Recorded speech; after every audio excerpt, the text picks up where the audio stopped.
Welcome to the Rim Break Rodeo. We hope this video helps. You start by locking the environment. Verify JDK, IDE, and build tool versions so results match.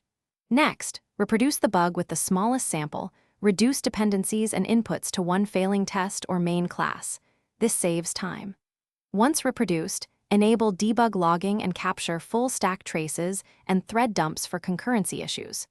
Make sure to note exact JVM args and system properties because differences there change behavior, and you will use them in the next phase. You now dig into behavior, attach a debugger, set conditional breakpoints, and step into suspect methods to see state changes in real time. While stepping, watch variables and evaluate expressions. When memory issues arise, take a heap dump and inspect objects to find leaks. If the bug spans modules, use binary search debugging. Disable halves of the code or tests until failure disappears. That narrows the regression point fast.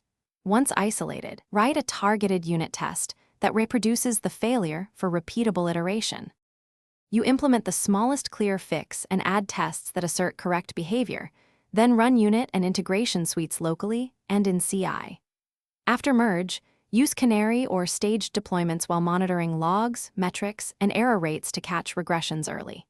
If the problem persists, go back to the reproducible case, add stricter assertions, and profile CPU or allocation hotspots to surface hidden issues. One key troubleshooting tip: if non-deterministic, introduce deterministic.